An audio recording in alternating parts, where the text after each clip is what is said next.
El mar enriqueció esta región con abundante pesca y el acceso a las riquezas de otras tierras. Pero el Mar del Norte es también una constante amenaza. La pintoresca campiña de las costas de Holanda se encuentra muy por debajo del nivel del mar. Pero de manera igualmente alarmante, también lo están las grandes ciudades como Ámsterdam y Rotterdam, los puertos más activos del mundo. Casi la mitad del país está en peligro de ser arrastrada por las aguas. El destino final de Holanda puede estar en manos de los ingenieros, que deben decidir dónde, cuándo y cómo vencer al acuoso enemigo. Pensamos mucho en las inundaciones extremas e intentamos protegernos contra ellas. Pero no olvidamos que sea lo que sea que construyas, siempre existe la posibilidad de una descarga o inundación aún mayor, de modo que hay cosas que aún pueden fallar. Y la pregunta que enfrentamos ahora es si podemos de algún modo limitar los daños que ocurrirían ante tal evento. Los ingenieros se concentraron en lugares críticos, tales como la costa sur, en donde la mayor represa con puertas del mundo podría detener el siguiente aluvión de tormentas y salvar a miles de vidas. Y la desembocadura del río Rin, donde los ingenieros diseñaron el mayor robot del planeta para contener las aguas en su cauce. Pero ¿son suficientes estas notables hazañas de ingeniería para mantener a salvo a Holanda? En otros tiempos quizás lo serían, pero actualmente existe una nueva amenaza: los cambios climáticos a escala mundial. Las crecientes temperaturas en el planeta provocaron un aumento en los niveles del mar, disparando intemperantes nuevas tormentas que asolan las comunidades de la costa y hacen desbordar ríos poderosos. ¿Hay esperanzas de que prevalezca algún esfuerzo humano por resistirse? Ciertamente, si hay quienes pueden mantenerse en pie contra la furia de la naturaleza, esos son los holandeses. Han estado peleando y ganando una guerra contra el agua que comenzó 2000 años atrás. Los constructores holandeses debieron luchar por cada porción de su territorio, desaguando pantanos y erigiendo represas. Y su labor fue recompensada. A lo largo de los siglos, Holanda casi duplicó su tamaño original, llenando la tierra pantanosa que una vez se extendió por más de 30 kilómetros desde el borde de la tierra hasta las dunas costeras. Nadie discute la obstinada determinación de los primeros colonizadores que drenaron esta anegada tierra. El único misterio es, ¿por qué? Así fue como comenzó todo. Por alguna razón la gente llegó y decidió establecerse y comenzar a desarrollar una sociedad. No logro entender por qué decidieron quedarse aquí.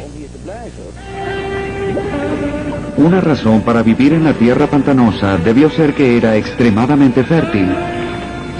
Los suelos de Holanda son nutridos por uno de los ríos más poderosos del mundo, el Rin. Descendiendo desde sus orígenes en los Alpes, el río recorre casi 1500 kilómetros antes de verterse en el Mar del Norte.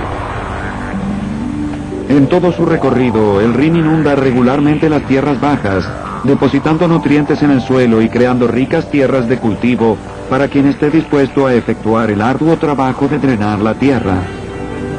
Los primeros pobladores construyeron sus casas sobre pequeñas lomas cercanas a la costa. Ocasionalmente la tierra fértil entre las lomas se inundaba y aislaba a los residentes entre sí.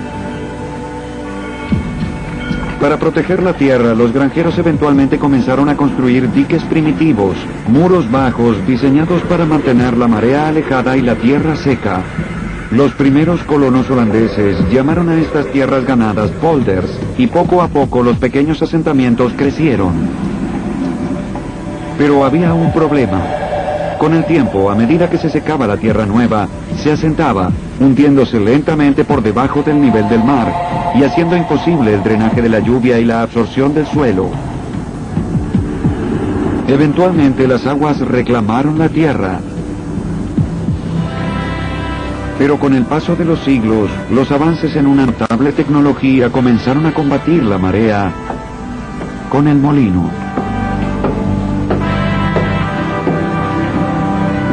Estas pintorescas atracciones turísticas son en realidad sofisticadas máquinas, los primeros grandes bombeadores a energía eólica del mundo.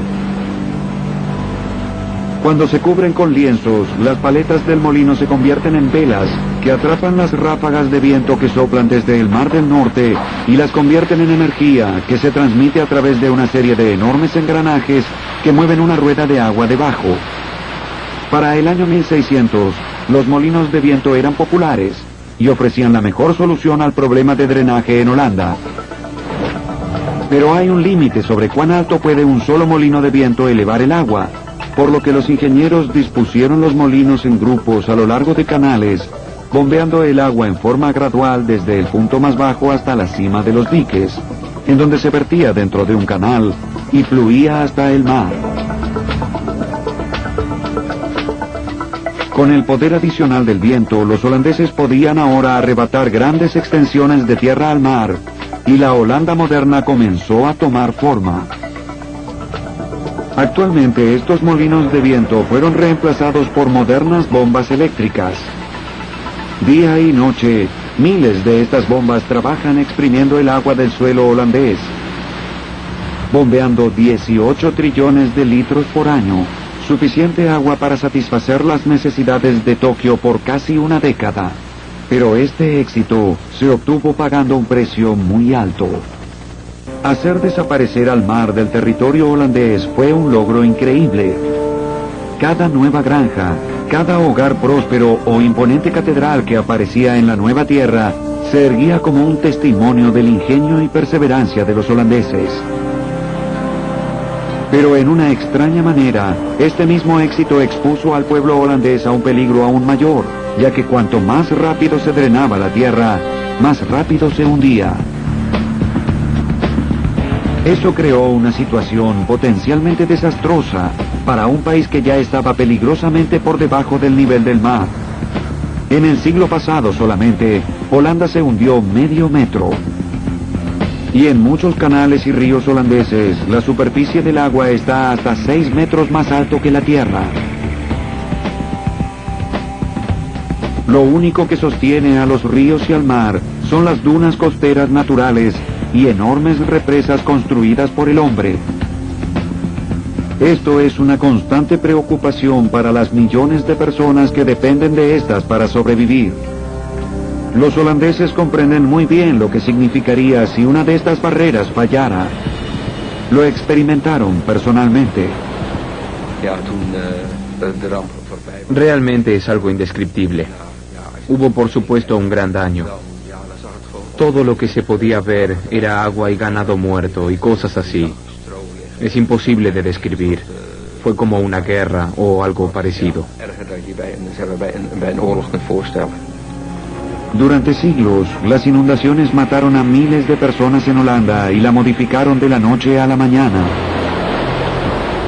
La peor inundación registrada ocurrió en el año 1287, cuando el mar irrumpió a través de los diques.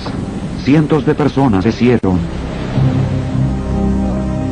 Esa inundación cambió a Holanda para siempre, tallando una nueva profundamente dentro del país, el Zuiderzee. En las riberas del Zuiderzee, los holandeses fundaron Ámsterdam, la cual creció hasta convertirse en un centro comercial y cultural cosmopolita. Pero las inundaciones plagaron la nueva ciudad capital.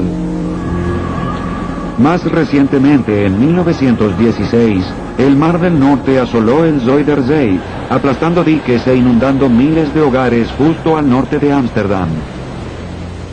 Con tanta propiedad valiosa bajo el agua y la ciudad en riesgo, las autoridades holandesas finalmente se cansaron. Decidieron hallar una forma de domar este furioso brazo del Mar del Norte. Para pedir ayuda recurrieron a un ingeniero visionario, Cornelius Lely. Él propuso un plan audaz, el primer proyecto de mega ingeniería en la era moderna de Holanda.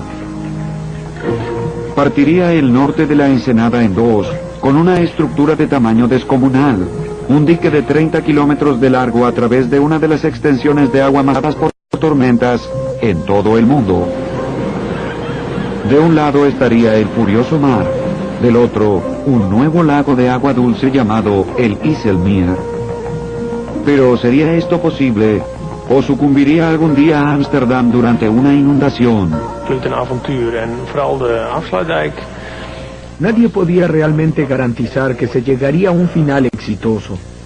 Era en realidad un proyecto algo peligroso.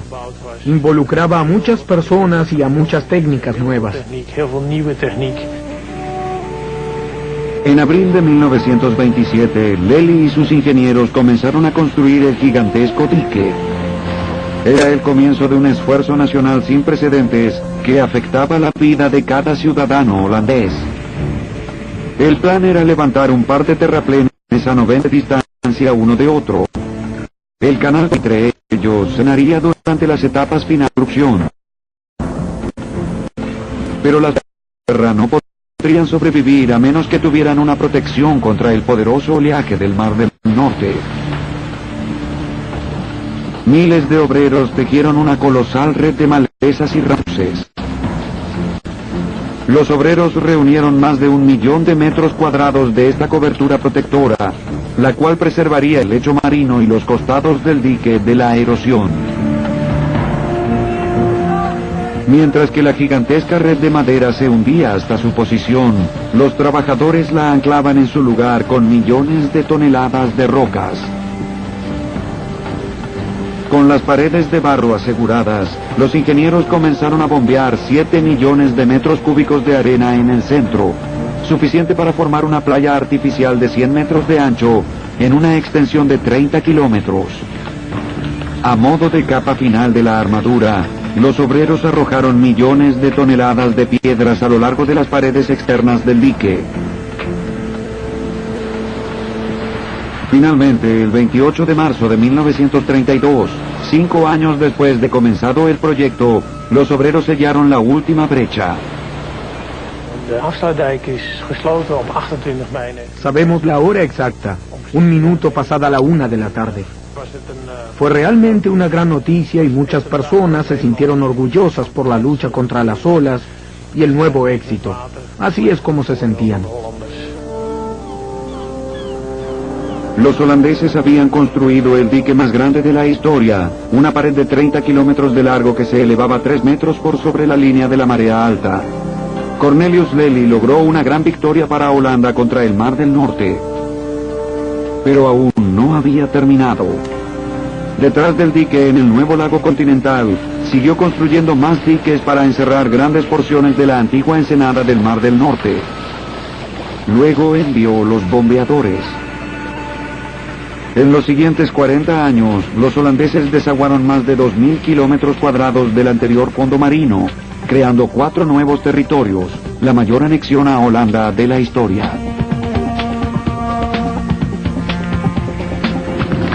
En cuanto las aguas cedieron, el lecho marino redituó unos artefactos de la historia holandesa, largamente ocultos bajo el agua y ahora a plena vista. Antiguos barcos hundidos y alfarería. Incluso un esqueleto de 5.000 años de antigüedad. Pero llevaría casi una década más para que la tierra se secara lo suficiente como para comenzar a plantar y construir. El nuevo dique de cierre del norte se erguía como un brillante triunfo de la ingeniería, y por primera vez los holandeses se sintieron a salvo de la constante amenaza de las inundaciones. Pero 150 kilómetros al sur, el desastre se gestaba en una región cenagosa en donde el Rin se divide en diminutos efluentes antes de desembocar en el Mar del Norte. Durante la Segunda Guerra Mundial, los bombarderos aliados tenían a esta región como blanco para negarles a los nazis una importante base estratégica. Cuando la guerra terminó, los diques necesitaban desesperadamente ser reparados. Eran las únicas barreras que había entre el Mar del Norte y algunas de las tierras más antiguas ganadas por Holanda. Y entonces, el 1 de febrero de 1953, ocurrió lo impensable. Un viento de 130 kilómetros por hora comenzó a soplar desde el Mar del Norte, empujando una montaña de agua hacia los debilitados diques del sur. Golpeados por olas de 5 metros, los diques cedieron. La aldea de Ubakek fue casi borrada de la faz de la tierra. Debido a que el primer dique cedió durante la noche, la mayoría de los aldeanos no tuvo manera de saber que el Mar del Norte ya estaba sobre ellos. Los diques habían estallado en 3 lugares. Atrapados en sus hogares, muchos huyeron hacia los áticos, pero eso no era lo suficientemente alto. Familias enteras fueron aplastadas o ahogadas al colapsar sus casas. Nico Povlit fue uno de los pocos afortunados que lograron sobrevivir. Mi padre tenía su martillo y su cincel, de modo que cuando estábamos en la parte superior de la casa, él hizo un agujero en el techo para que pudiéramos salir, pues decía, quedaremos atrapados como ratas. Y eso fue justamente lo que ocurrió con mi abuela, a pocas casas de distancia. Al amanecer, el mar había demolido 70 diques y avanzado casi 75 kilómetros tierra adentro. Casi 2.000 personas perdieron la vida. Tomó 10 meses reparar los diques y evacuar el agua del mar. Pero para algunos, el recuerdo de la tragedia perduró mucho tiempo más.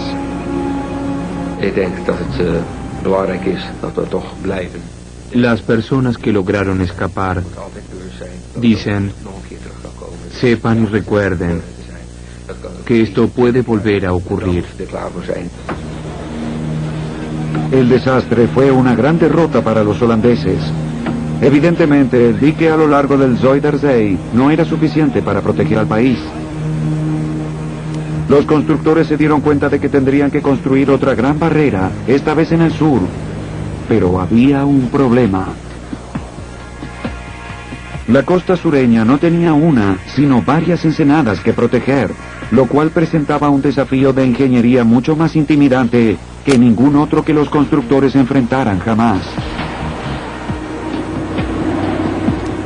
En 1958, los ingenieros diseñaron un plan y comenzaron las obras. Durante los siguientes 30 años, los ingenieros construyeron meticulosamente barrera tras barrera, creando nuevos lagos continentales y reencauzando ríos. Finalmente, solo quedaba una ensenada, pero era la mayor de todas, el estuario Oosterschelde. Las mareas aquí tienen una fuerza increíble. Aún así, los ingenieros insistieron con un dique tradicional como los otros que habían terminado. Pero en cuanto comenzó la construcción, el proyecto dio un giro inesperado. Por primera vez, el público holandés comenzó a cuestionar la drástica remodelación de su entorno. Construir un dique a través de esta ensenada destruiría un frágil ecosistema, amenazando la industria pesquera local. Hubo un gran debate público acerca de si queríamos o no un dique. Transformaría el medio ambiente de agua salada en uno de agua dulce y el ecosistema de agua salada se perdería. De modo que los ingenieros dejaron de construir y se dispusieron a intentar hallar un nuevo abordaje, uno que protegiera la tierra sin diezmar la industria pesquera costera. Estimulados por estas nuevas demandas, los ingenieros holandeses presentaron una propuesta ingeniosa. Se decidió construir una estructura abierta que solo se cerraría cuando se desataran tormentas extremas. Y construir en esas condiciones hostiles fue algo realmente difícil. Al mismo tiempo, los plazos apremiaban, por lo que gran parte de la investigación y desarrollo se realizó durante la etapa de construcción. Sería una represa como ninguna otra, ya que no intentaría bloquear el flujo de agua a menos que surgiera una tormenta devastadora que amenazara la tierra. La estructura propuesta sería la mayor represa con puertas del mundo. Más de 60 puertas, que pesan tanto como 40 vagones de carga de ferrocarril totalmente cargados, colgadas entre 65 descomunales pedestales. Bajo condiciones normales, cada puerta permanecería abierta, permitiendo al Mar del Norte fluir por debajo. Pero si los niveles del mar se elevaran a alturas peligrosas durante una tormenta, las puertas bajarían hasta el lecho marino, reparando a Holanda del castigo de la tormenta.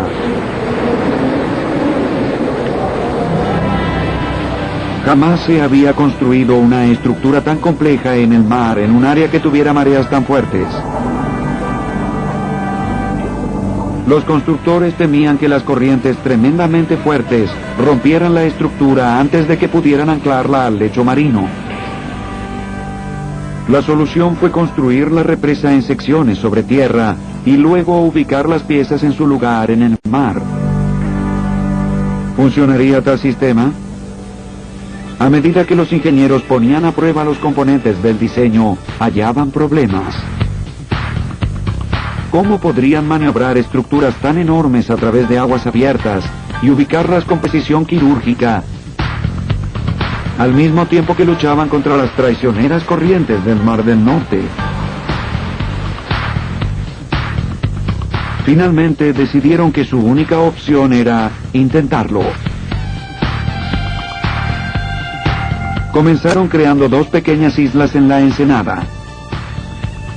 Sobre ellas, los constructores montaron fábricas y 2 enormes muelles secos para construir las piezas de la represa. Las islas también sirvieron a otro propósito. Angostaron el canal y redujeron el largo de la costosa represa. Pero el angostamiento del canal tuvo un inoportuno efecto colateral. Hizo que las mareas fluyeran mucho más rápidamente, ya que el mismo caudal de agua debía fluir por un espacio más estrecho. Estas corrientes tan fuertes hicieron inestable el lecho marino. 2 veces al día el agua fluye entrando y saliendo a una gran velocidad, y construir una estructura allí es una ardua tarea. El fondo está formado por sedimentos finos que se remueven constantemente.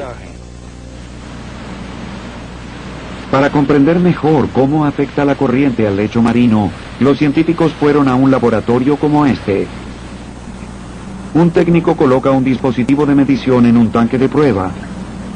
El fondo del tanque está cubierto con sedimentos similares a los del fondo de la ensenada del Mar del Norte.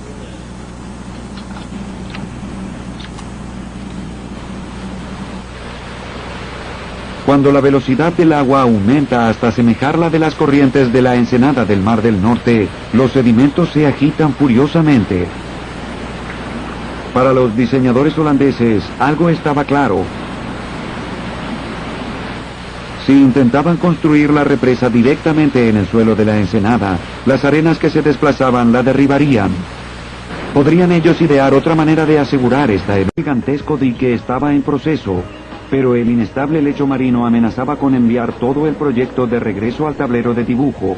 Los diseñadores fueron hasta el dique del Zuiderzee en busca de inspiración.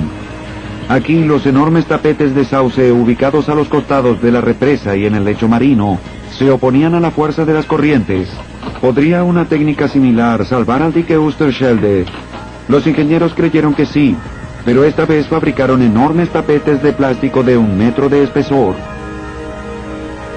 El cimiento de plástico fue entonces rellenado con grava y cubierto con otra plancha de plástico. Mientras tanto, los astilleros lanzaron 3 nuevos buques de construcción especialmente diseñados para el proyecto.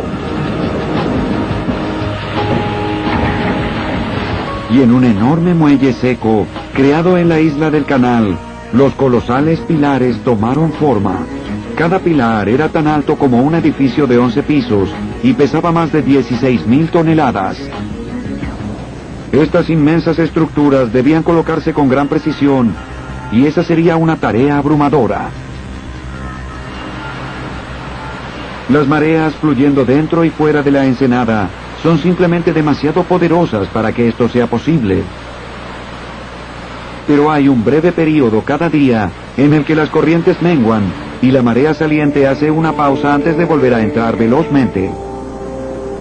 Era un tiempo muy ajustado, un lapso de 30 minutos que ocurría solo 2 veces al día.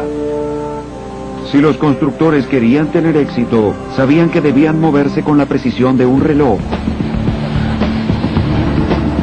Primero, desde la parte trasera de un barco, desplegaron los tapetes del cimiento de 30 metros de ancho que descansaban sobre el inestable fondo marino.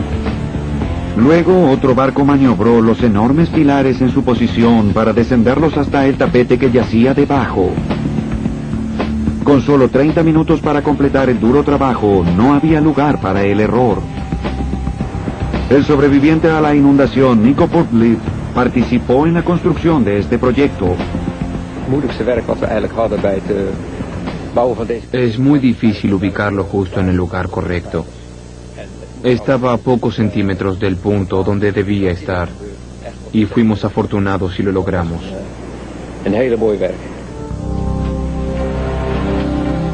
Una pala mecánica diseñada especialmente colocó 4,5 millones de toneladas de rocas alrededor de los bordes de la represa para anclar los tapetes y proteger los pilares frente a cualquier viento.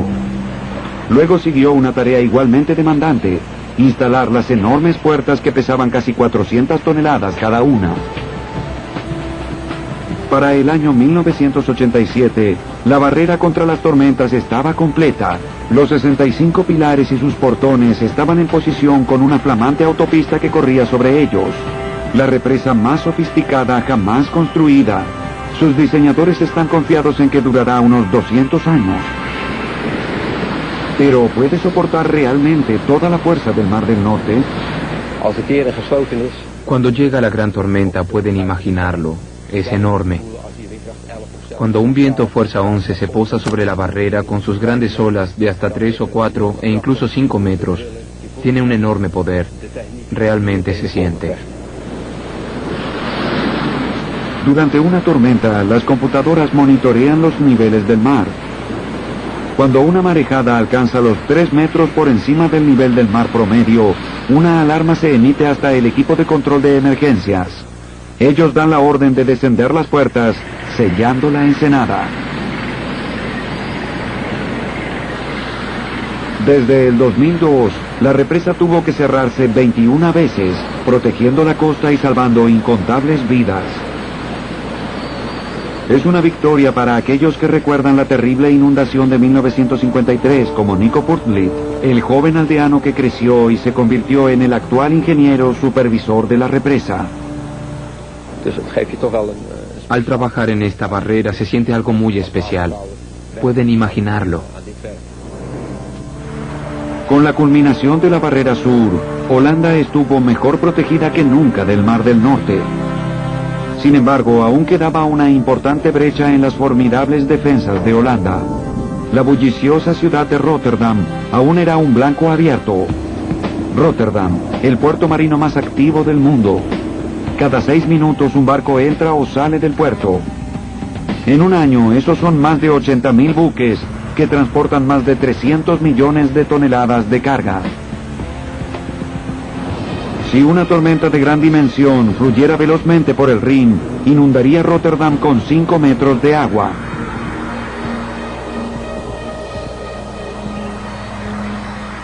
Lo que es peor, el mar inundaría una enorme área hacia el norte, la parte más densamente poblada de Holanda, hogar de más de 5 millones de personas. Los holandeses sabían que debían proteger este puerto estratégico sin importar el costo. Pero nadie podía discernir cómo diseñar una barrera contra tormentas que no restringiera también el flujo de barcos y mercaderías. La mayoría de los diques usa represas para permitir el paso de los barcos, pero estas trabajan demasiado lentamente como para acomodar el apiñado tráfico de barcos en Rotterdam. Y una represa con puertas, como la del sur, no funcionaría, ya que las puertas no podrían elevarse lo suficiente como para permitir que los barcos pasen por debajo. Sin una nueva barrera contra las tormentas, Rotterdam estaba excesivamente vulnerable.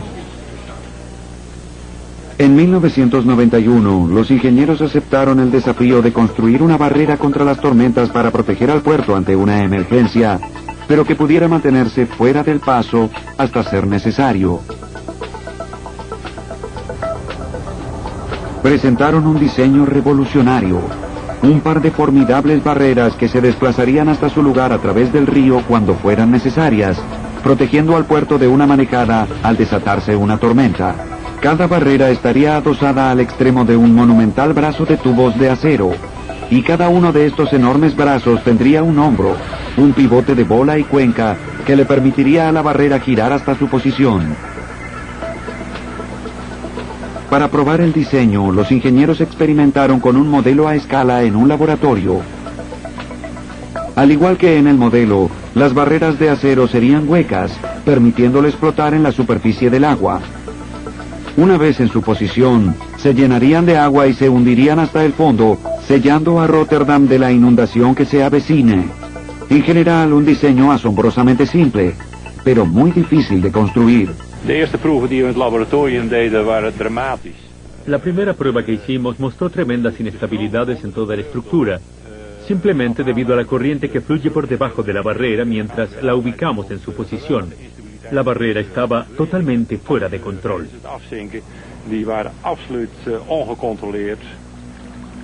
El leve movimiento oscilante de este modelo a escala significaba que la verdadera barrera se movería hacia arriba y hacia abajo tanto como 10 metros, posiblemente destruyendo la estructura. De modo que los ingenieros rediseñaron la parte inferior de cada barrera para intentar reducir la turbulencia, pero nadie sabía con certeza si este cambio sería suficiente. Finalmente estuvieron listos para comenzar la construcción. Primero construyeron un gigantesco muelle seco a cada lado del río. Las enormes combaduras imitaban la forma curva de las barreras. Luego llegaron los colosales tubos de acero que formarían los brazos de las barreras. Los tubos más grandes medían 30 metros de largo y 2 de diámetro, suficiente para que una persona se pare encima. Soldar cada junta tomó 6 días y debían quedar perfectas. Una soldadura imperfecta en una estructura que pesaba 13.000 toneladas sería una catástrofe. Mientras tanto, en una fábrica en la República Checa, los obreros moldeaban los componentes más críticos, las 2 esferas de acero de 10 metros de diámetro cada una, que formarían las coyunturas de los hombros de los enormes brazos. Ensamblada desde 8 secciones, cada esfera de 500 toneladas debía armarse con la precisión de 1/5 de milímetro, o todo el mecanismo se trabaría. Las esferas terminadas arribaron por mar, suspendidas al final de una enorme grúa. Estas bolas y cuencas son una magnífica hazaña de ingeniería de precisión. Están diseñadas para funcionar sin problemas bajo las 65.000 toneladas de presión que una tormenta poderosa puede generar. En 1997, tras 6 años de construcción, a un costo equivalente a $3.000 millones, la barrera estuvo completa. Como una brigada de soldados mantenidos en reserva, las puertas gigantes esperan entre bambalinas hasta que se las necesite. La reina Beatriz de Holanda bautizó la barrera Misland y presenció su primera prueba completa. El diseño funcionó perfectamente, pero esta prueba se hizo sobre aguas calmas. La verdadera prueba será cuando llegue la primera vez que deba cerrarse durante una tormenta fuerte. Cuando llegue ese momento, la barrera se moverá sin ayuda humana. Los sistemas computarizados de la barrera continuamente evalúan los datos ambientales y los comparan con el criterio de cierre de la barrera. Toda la maquinaria arranca automáticamente por computadora, sin ninguna intervención humana, por lo que en este sentido es el mayor robot. Día tras día, las computadoras de la barrera permanecen en alerta sobre la vía fluvial, analizando los últimos datos climáticos y oceanográficos en busca de alguna tormenta vecina. Desde su inauguración, la barrera nunca se cerró por una emergencia. Pero esa buena fortuna podría terminar algún día debido a que el clima de Holanda está cambiando. Las tormentas se van haciendo más fuertes con cada año que pasa. El Mar del Norte obligó a la represa sur a bajar sus puertas 10 veces más seguido de lo que se esperaba.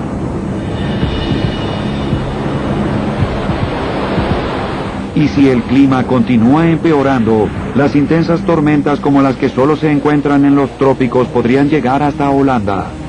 Las fuertes lluvias que traen podrían convertir a los ríos hasta ahora amigables en mortales enemigos, abriendo un nuevo frente de guerra sobre las aguas.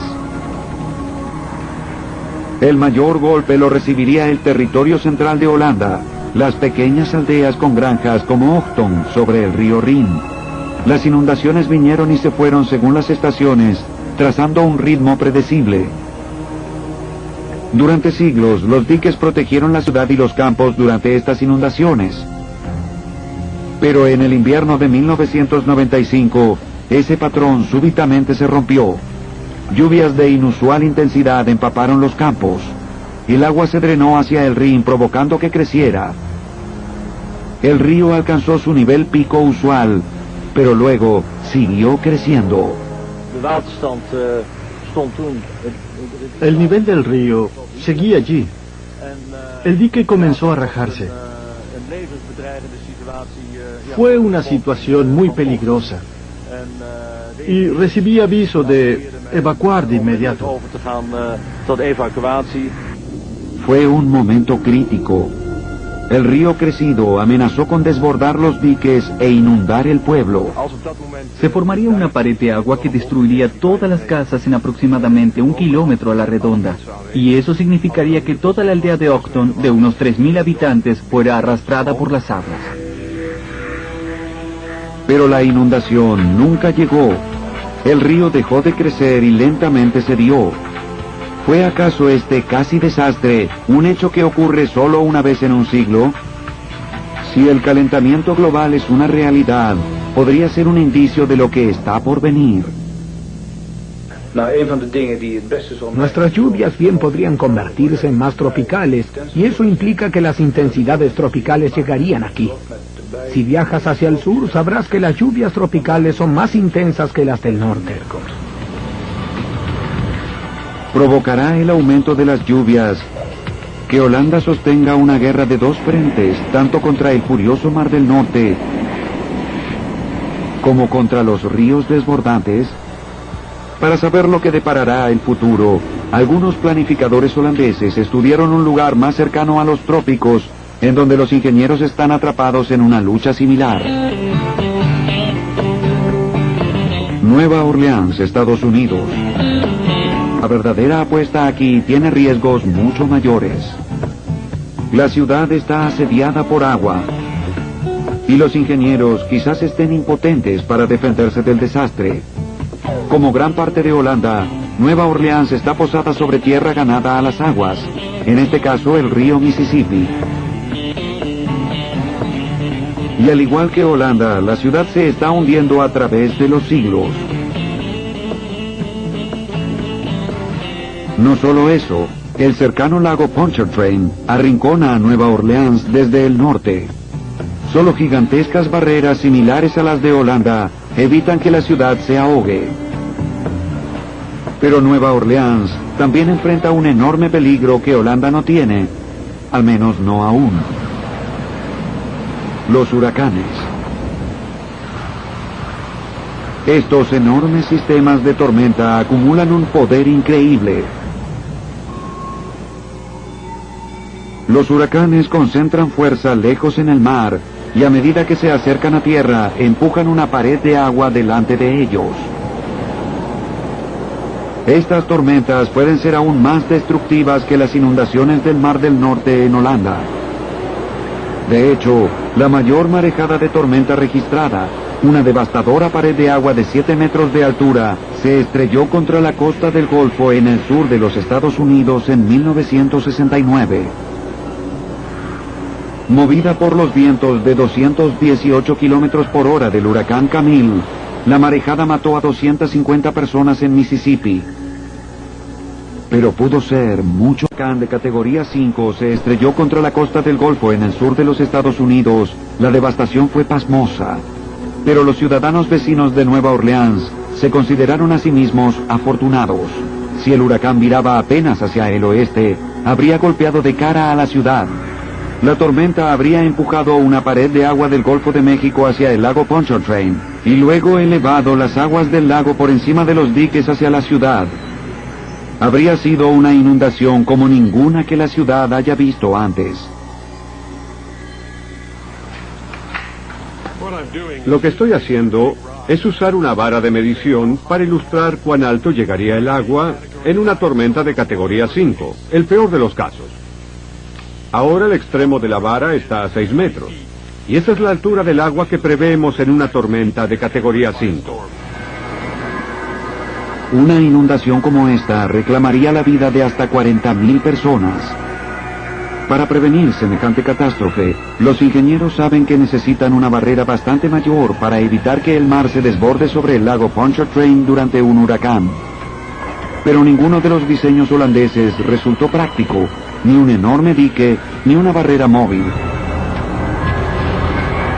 ya que simplemente hay demasiados lugares por donde el agua puede penetrar. Debemos entender lo que sucede en el medio ambiente, ya que no podemos idear algo superior a los huracanes. Son demasiado grandes. Pero los ingenieros deducen que la naturaleza misma podría proveer la solución por medio del río Mississippi. Cada día el río descarga 2.000 millones y medio de litros de agua en el Golfo de México. Con ese flujo de agua hay miles de toneladas de sedimento claramente visibles desde el espacio como un halo rojo violáceo en la boca del río. Si los ingenieros consiguieran que el Mississippi llevara parte de ese lodo hacia los pantanos que bordean el lago, el río podría gradualmente construir una barrera natural contra las tormentas, mucho mayor que ninguna otra estructura hecha por el hombre. El plan señala un notable cambio interno, mientras los ingenieros liberan el río para que inunde parte de la tierra. Es una lección para Holanda, donde los ríos podrían ser la clave para defenderse de desastres futuros. Ese escenario se vería como algo parecido a esto. Es el año 2050, y fuertes tormentas tropicales, fruto del calentamiento global, castigan regularmente el norte europeo. Tras semanas de lluvias, el Rin está crecido y su vertiente fluye a borbotones hacia el Mar del Norte. Luego, lo inimaginable. Una segunda enorme tormenta, tan fuerte como un huracán de categoría 5, se acerca a Holanda desde el Mar del Norte, empujando una pared de agua delante suyo. Se da la orden de cerrar la represa de la barrera sur. Los equipos de emergencia en la represa de Zuiderzee monitorean ansiosamente la creciente marejada. Los gigantescos brazos de la barrera Maesland se ubican en posición.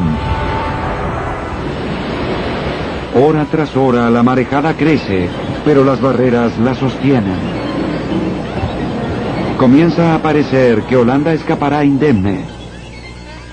Pero luego las noticias a lo largo del Rin dan un giro escalofriante. El río crece vertiginosamente. Los diques ceden en una docena de lugares y cientos de comunidades se inundan. Los ingenieros carecen de opciones, no tienen forma de sostener el agua, por lo que toman una drástica decisión.